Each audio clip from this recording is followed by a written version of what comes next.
Stated Clearly presents, what exactly is a gene? Each one of our cells contains 46 strands of DNA. A single strand is made of millions of particles called nucleotides, and these nucleotides come in 4 different types, which scientists have labeled A, C, T, and G. A gene is a special stretch of DNA, a sequence of A's, C's, T's, and G's that code for something. A gene contains information for a cell to read and use, but what exactly does that information do? You might have heard that there's a blue-eyed gene, a freckle gene, possibly even an anger gene, but single genes don't literally make things like eyeballs or freckles or temper tantrums. Genes make proteins. Those proteins then interact with each other and all sorts of chemicals inside the body to build things like eye pigments, freckles, and mood-altering hormones. A single strand of DNA contains thousands of genes or unique protein recipes. Humans have roughly 20,000 altogether.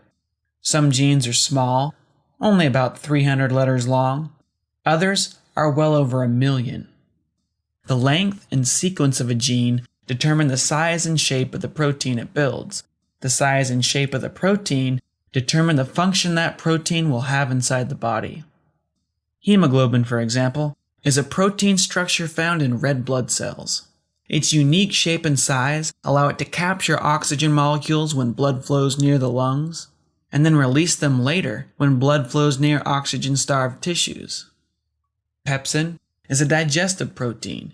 Its unique shape allows it to break down food inside your stomach so it can be absorbed by the body. Keratin is a structural protein. Its unique shape and size allow it to link together with other keratin proteins to form hard structures like fingernails, claws, and beaks. Different creatures have different genes, which is ultimately why their bodies look and function differently. But one of the many reasons scientists believe all life on Earth is related is that the basic DNA code, the language of A's, C's, T's, and G's, is pretty much the same for all living things. Many creatures even share some of the same genes. You might not be too surprised to learn that humans and chimps, which are closely related, share 96% of their genetic code. But what would you think a lowly fruit fly has in common with a beautiful swimsuit model?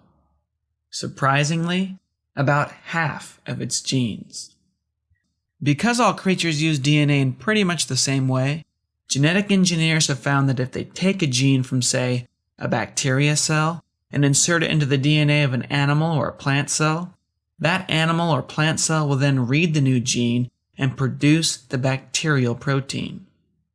Engineers have mixed and matched the genes of different organisms to produce many new creatures, including corn that is toxic to insects but supposedly safe for human consumption, tomatoes that last up to twice as long in the grocery store before going bad, and a new form of bacteria that produce the human protein insulin, which we then collect from these bacteria and give to people with diabetes who need extra insulin to survive.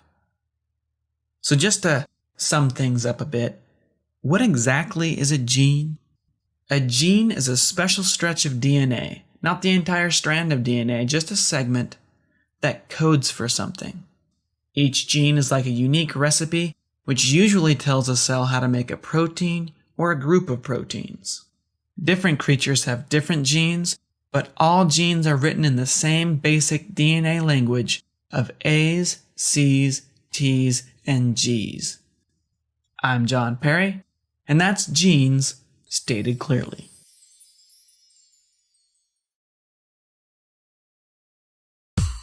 Thanks for watching. If you liked what you saw, make sure to give us a thumbs up on YouTube and share it with your friends on Facebook or Twitter or wherever it is you happen to share stuff with your friends. Subscribe to us on YouTube if you want to see more videos. If you have any questions or comments, you can post those in the comment section on YouTube. We do read those, by the way. If you want to learn more about DNA and other cool stuff, check out our website at statedclearly.com. Till next time, stay curious.